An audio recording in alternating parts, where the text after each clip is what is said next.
Don't worry about that little guy.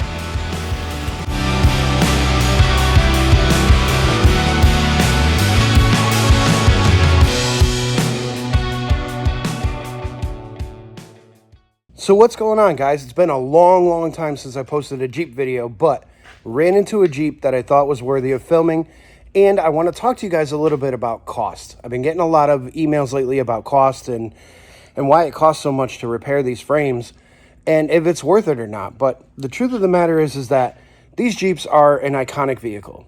People tend to really fall in love with these things and they want to get them fixed. And so sometimes the cost doesn't really matter. And what I found in doing this for so many years is that every one of these Jeeps has some sort of a story. And that story, whether it be it was passed down from a family member or it was something that was given to them, or it has some sort of history of something, it's got stories to tell, and so people want to save them. But what we've been running into a lot lately are Jeeps that have been repaired by other people, that have been repaired by other shops, other people, backyard guys who think they can weld, all that other stuff. And of course, I'm going to show you guys why this stuff tends to drive the cost up of some of these repairs versus other ones. Now, on the channel, you guys have seen some really bad ones, and you've seen some really halfway decent ones. Well, this one kind of takes the cake because this one was repaired by someone who knew how to weld really well, but didn't know how to fabricate.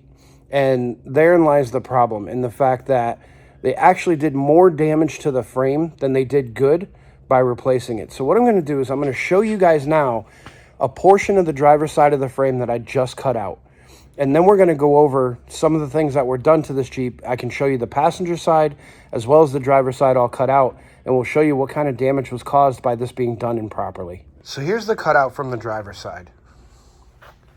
And you can kind of see that it collected quite a bit of stuff. And the reason it did this is because the original portion of the frame is right here. That is the original frame from the Jeep. That was never cut out. So what they did was they fabricated this outer shell and put it over top of the already rotted frame without cutting any of the rotted frame out.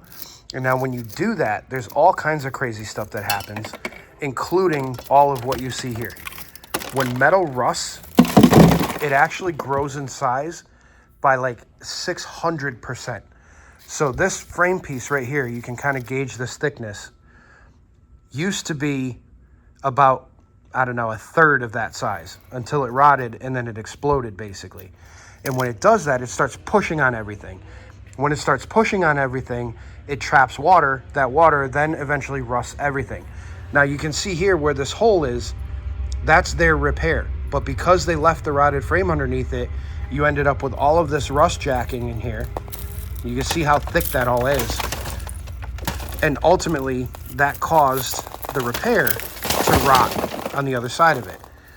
So that's a huge problem when you don't do these properly. If you do not cut the bottom half of the frame out, you end up with this issue. Now, if we go over to the Jeep and look, you can see the doubled frame. And you can see how it's already pushing away from itself because they never cut it out. But now the conundrum for me is the fact that whoever welded this actually did a pretty decent job on these welds. And being that they're welded well and the penetration was good, it makes it very difficult for me to cut all this stuff out of here. So like this section here is welded pretty good. Those are some nice looking welds. And unfortunately, I got to cut all that out because again, if we look under here, we can see how much rust jacking has happened in this general area because of the fact that the frame was not cut out. Now, if we take a look on the inside of the frame, and it's a little dark in here, but the camera does pretty good. You can see on the inside of the frame how far up the rust actually goes, but that the top of the frame is still pretty clean. So this is definitely salvageable. All that'll clean right up, and there's nice thick metal on top of that frame so that we've got something to weld to when we do our repair. But you'll notice we cut out everything. And so now once I cut out the repair, we'll be good to go. Now over to the passenger side, this is where, you know, great welder, not so great fabricator. So we end up with a plate here that doesn't tie into the upper control arm like we always tie into, but it does tie into the lower control arm, so that's actually pretty good. Then there's another plate here that was welded, so-so, but it looks like they didn't take the exhaust out to weld it properly. So that's why you get all these boogers here, because the exhaust is in the way. And then if we go further towards the rear of the Jeep, we can see that they only went up about, 3/4, 2/3 of the way up. This whole piece right here is not welded at all. Then you get back to here and it's welded. And again, this is where the catalytic converter sits, so you can't get to that unless you take the exhaust off.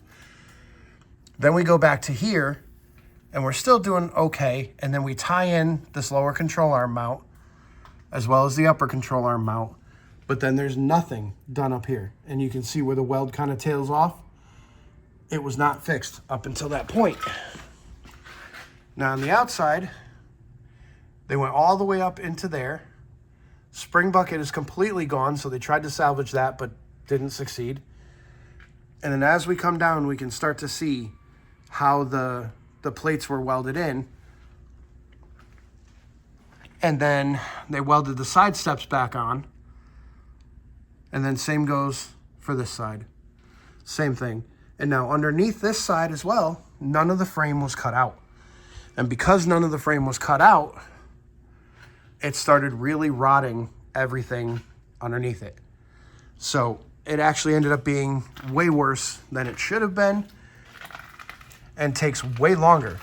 Now, on average, this will take me probably about an extra 10 to 20 hours to cut all this stuff out of here and get it all prepped and ready to go for the new stuff. So unfortunately, somebody fixed it. It held for a little while, but 2, 3, 4 years down the road, this is what happens to it. You end up with all this garbage in the frame. You end up with all this extra rot that would not have happened if it was repaired properly with proper drain holes and proper drainage in the frame and proper coatings on the inside and outside of the frame. None of this would have happened, and the cost would have been a lot lower had the frame rotted anyway, which they all do. But the cost would have been a lot lower had it not been repaired previously. So if you guys have a Jeep and you're thinking about getting it repaired and getting it repaired properly by myself or one of the other wonderful companies that are out there that are doing these, take a look at your frame. If it's been repaired before and you can see welded patches on there, then expect that you're going to pay a little bit more than the average cost for getting these things done. Just how it's going to go. It's going to take a lot more time, a lot more effort, and we also don't know exactly what's going to show up underneath all these repairs. Luckily with this one, I have enough material to weld to. I have enough to where I can make it work, but in some cases you might not. So just keep that in mind when you're about to get these things repaired, that these costs can go a little bit higher. So what I'm going to do now is I'm going to finish cleaning all this stuff up. Unfortunately, what I have to do now is I have to get in here with the plasma cutter and I have to gouge all these welds without damaging the frame underneath it. And then I have to get all of this external plating off all the way around, all the way up to the front, so that we can put our new repair panels in and do it without causing even more issue like we had before. So this will probably take me a good 2 hours just to get this side plate off. But once we do that, I'm going to bring you guys back in. And once I get the safety caps up in place, we'll show you what the actual repair is supposed to look like. All right, so we got all of the frame patches that were in there cut out. And this is kind of the rough idea of what it looks like. And luckily up in here, we still have just that little bit on top that's in good shape that we can weld to. So we're good there. And then again, throughout all here, same thing. We got just enough. Now we got to come in with a flap wheel and we're going to clean up that whole edge because that's about where we're going to be welding our new patch in. So we'll clean all that up and then we'll get the piece up in there and I'll show you guys what it looks like once everything is in place. Okay, so here's what it looks like completed. We got a brand new spring bucket in there. And this is how the repair is supposed to be done. And I don't know if you guys will be able to see it, but right up in there is a drain hole for the frame. We had to put in some extra little patches in there just because the other repair destroyed so much of the frame. We got the patches in there, got all these things welded all the way around, and then we came in the front here and tied it back in to the lower control arm mount and this previous repair panel that was here. Now I was going to try to cut that out but they've welded it so deep and so high up in the metal up here that it wouldn't be worth cutting that out to try to put in our repair piece, which, see if I can find one for you guys. It's probably over here. Yep. So this is what ours looks like versus this one. So this is normally how this sits, and it follows the contour of the frame as well as the contour of the lower control arm mount. But that is sufficiently strong, and it was welded really well. It just wasn't fabricated all that well, and it doesn't look that pretty, but it'll definitely hold. Same goes for the inside of the frame. We got a nice patch there tying it into the one that was already there, and then all along here, it is 100% covered, 100% welded, all the way through, up and into the back half up there. Passenger side, same deal. Our exhaust mount is back on there. All welded out 100%. Again, there's the other side of the passenger side. Welded all the way around. Another little patch in there because of a hole that was there. And then also, whole new spring bucket. All right, so let's speak a little bit on the cost of these things. Now, I get people that ask me the cost of them all the time. And honestly, the cost is constantly changing. With the price of materials changing and the price of welding wire changing and everything else, the prices can change randomly. Also, the prices don't necessarily hold a standard value, especially with something like this particular Jeep, because on this one, the base price was blown out of the water because normally it takes us about 24 hours, 24 to 30 hours to get one of these things done from start to finish. And that's if it's not been repaired already. If it has been repaired already, we could put as much as 60 hours into one of these things, having to cut out the old repairs and having to redo a lot of the stuff that was already done.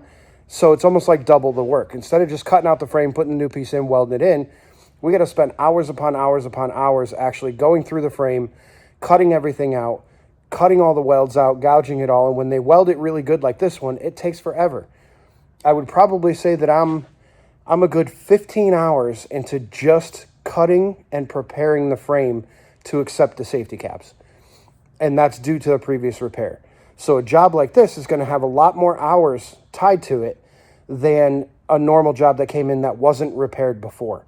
So if you're thinking of getting this thing repaired by a professional shop, whether it be me or someone else, make sure you take a look at the frame, or at least send pictures to the person that's going to be doing the frame so that they can kind of assess whether or not you have previous repairs. Because the worst thing you want to do is bring your vehicle in for a quote or get a quote and somebody says, oh yeah, it's going to be $3,500.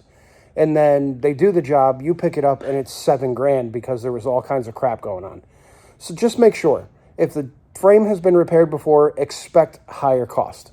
If the frame is virgin and has never been touched, then it's probably going to be a pretty average cost. But either way, it's always good to contact the person that is going to be doing the work, get a rough estimate from them, let them see pictures of the frame, or bring the Jeep by and let them see pictures of the frame and assess it, so that you know what you're getting into cost-wise. Because I know for most of you, these things are getting old. I mean, they quit making them in 2006. So we're going on, these things are almost, out of date by 20 years. But there is a certain amount of money that's worth spending on them, especially if you like the vehicle. Just understand that the cost to repair these frames is not a one-size-fits-all type of deal. There's going to be a lot of factors that determine what the cost is going to be. So like this one, for instance, we'll show you. That's a pretty common rot point, and if you guys have seen any of my other videos, you'll know that this rear section tends to rot. The spring buckets are pretty much a given. Any one of these jobs we do, the spring buckets are going to need to be replaced unless you get some weird anomaly. These center sections are always going to need to be replaced. I don't care what anybody says. You're not going to get away without doing. If you see holes in this area here, like right up in here is where they usually start. If you've seen holes there, the frame is already shot. So expect on doing at least the full center sections and the spring buckets and potentially the rear section. Those are the main areas. Those are what are going to cause everything to kind of vary cost-wise. So if you guys look down here, this is all the metal and all the patches that had to be cut out. Now, all those little pieces of metal had to be cut out and had to be cut out without actually cutting into the frame. And in some areas, like right up in here, you can kind of see where we had to cut them out and gouge the frame a little bit. But all that stuff cleans right up. and then you can put the new patch in and be good to go. So, all right, so I hope that kind of gives you an idea of cost. I know I didn't really say any numbers in here, and that's because, again, everything changes. So your best bet, reach out to me, shoot me an email, morefabindustries@gmail.com, and send me some pictures of it, and I'll give you a rough estimate. And then when we get it here, we'll give you a final estimate before we start the work, and everybody will be happy. So hit us up via email if you want to get these things fixed, and we'll take a look for you. I hope you guys enjoyed that video. I'm trying to do a little bit more of the in-depth when it comes to cost and procedure and process and everything else, so you guys have an understanding of what these things are going to cost you and why they cost what they cost to repair. So we'll see y'all in the next one. Have fun watching another Jeep video. If you got it, if you got this far, you've already watched the video, so I thank you very, very much, and we'll see you on the next one. Well, here's the reveal now. This is with it all painted. So we descaled and painted the back half. There's our brand new spring bucket. And then there is the brand new frame section. Runs all the way down, nice and painted, all the way to the front. We managed to salvage the skid plate. Everything's looking super good. Looks like it was, well, I mean, if you know what you're looking for, you can definitely tell that it's had some work done. But if you didn't know what you were looking for, probably wouldn't even tell that this thing was repaired because there's not 17 different patches. So looking good, looking good. And again, same thing on the passenger side. Passenger side is the same deal. New spring bucket, complete new center section all the way down. So looking good.